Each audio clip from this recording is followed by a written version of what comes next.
اعلیٰ حضرت کے وہ اعلیٰ اخلاق کیا تھے کہ جنہوں نے اعلیٰ حضرت کی تبلیغ کو بھی اعلیٰ بنا دیا. بالکل. اور دوسرا، اعلیٰ حضرت کے اندر ایک کوڑن تھی کہ جس کوڑن کی بنیاد پر اعلیٰ حضرت نے مبلغین کو، تبلیغ کرنے والوں کو ایک پورا پلان تیار کر کے دیا تھا. تو میں چاہوں گا کہ ان دونوں چیزوں پر آپ جو ہے وہ کلام فرمائیں کہ ایک تو اعلیٰ حضرت کے اپنے اخلاق ایسے کیا تھے کہ جس کی وجہ سے آپ کی تبلیغ اتنی مؤثر ہوئی، اور دوسرا وہ پلان کیا تھا جو اعلیٰ حضرت نے امت کو فراہم کیا تھا. بالکل اہم سوال ہے آپ کا. میں اسے یوں کہوں گا کہ علم مع الحلم. سبحان اللہ. علم ہو اور حلم نہ ہو تو پھر علم نافع نہیں ہوتا.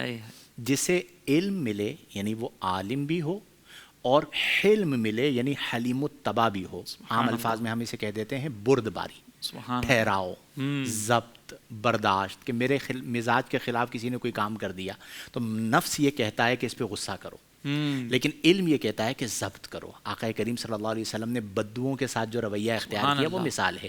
تو اعلیٰ حضرت فاضل بریلوی رحمہ اللہ کے علم کے ساتھ جو حلم ہے، اس حلم نے آپ کے علم کو آج تک باقی رکھا ہے. سبحان اللہ. اچھا، ہمارے ایک بڑا غلط تاثر دیا جاتا ہے کہ شاید آپ بہت شدت پسند تھے. وہ جو آپ شدت نظر آتی ہے وہ اپنی ذات کے لیے نہیں ہے، آپ اپنی ذات کے لیے حلیم الطبع تھے. آقا کریم صلی اللہ علیہ وسلم کی بات آتی تھی تو آپ پھر اس میں جلال میں تشریف لاتے تھے، اور وہ ایمان کا تقاضا تھا.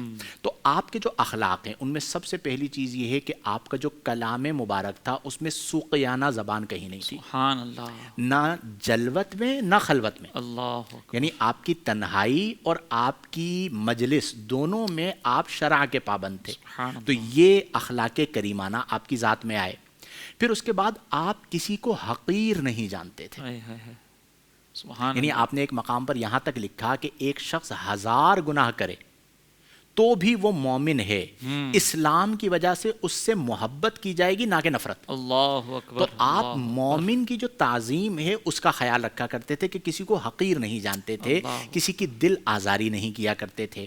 پھر اسی طرح آپ کے جو اخلاق حسنہ ہیں اس میں یہ ہے کہ دیکھیں، یہ جو ممبر ہے نا، میں مثال کے طور پر کہہ رہا ہوں کہ جس ممبر پہ ایک عالم بیٹھتا ہے وہ ممبر رسول ہوتا ہے، وہ دین کا پیغام دے رہا ہوتا ہے.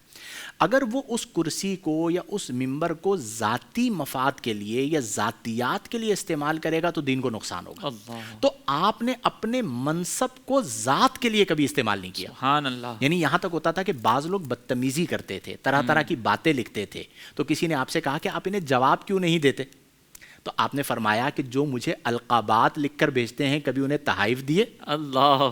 تو جب القابات لکھنے والوں کو تحائف نہ دیے تو بدتمیزی یا 2-4 جملے لکھنے والوں کو ہم جواب کیوں دیں؟ اور اس بات کو پسند کرتے تھے کہ احمد رضا کو اگر کسی نے برا بھلا کہنا ہے وہ مجھے برا بھلا کہتے رہیں، میرے آقا کریم کی شان میں گستاخی نہ کریں. اور جتنی دیر وہ مجھے برا بھلا کہیں گے وہ میرے آقا کریم کے بارے میں تو کچھ نہیں. تو اپنی ذات کے حوالے سے آپ نے کبھی ذاتیات کے حوالے سے کسی سے بدلہ نہیں لیا. ایک لفظ تو دور کی بات ہے، فتاوی رضویہ میں ایک حرف بھی اپنی ذات کے لیے نہیں لکھا. تو یہ وہ اخلاق عظیمانہ ہیں جو آقا کریم کی ذات سے آپ کو ملے اور آپ کی تعلیمات کے لیے مؤثر بنے اور آج تک وہ باقی نظر آتے ہیں. دوسرا آپ نے پوچھا، اسے ہم تھوڑا سا سمرائز کر دیتے ہیں کہ آپ نے کیا اصول بیان فرمائے کہ کس طرح دین کے پیغام کو آگے پہنچایا جائے. دیکھیں، علم کے شرف سے بڑا کوئی شرف نہیں ہے. بالکل. سب سے بڑا جو شرف ہے جو اللہ نے بندے کو عطا کیا ہے وہ شرف علم ہے. آپ نے علم کو اپنی پہچان بنایا اور اس علم میں رسوخ حاصل کیا اور حق کے علم ادا کیا. تو سب سے پہلی چیز جو آپ کے سلسلے میں ہمیں ملتی ہے وہ یہ ہے کہ آپ کا علم مضبوط ہونا چاہیے. تو پہلے نمبر پر آپ جو پڑھ رہے ہیں، جو علم حاصل کر رہے ہیں، اس میں رسوخ حاصل کریں اور مزاج شرع سے آپ کو واقفیت ہونی چاہیے. تو آپ اپنے علم کو نصوص کے تابع رکھیں. سبحان اللہ. نصوص یعنی قرآن و حدیث کو اپنی عقل کے اوپر یعنی تابع نہ کریں کہ عقل اوپر ہے اور قرآن و حدیث اس کے نیچے ہے، یہ نہیں ہونا چاہیے. تو پہلے نمبر پر علم. دوسرے نمبر پر عمل، کہ آپ نے اس بات کو واضح طور پر لکھا ہے کہ آپ جتنا عمل کریں گے آپ کی بات، آپ کی تحریر اتنی مؤثر ہوگی. اور آپ یہ خود کیا کرتے تھے کہ جو آپ لکھتے تھے آپ اس پر عمل کیا کرتے تھے.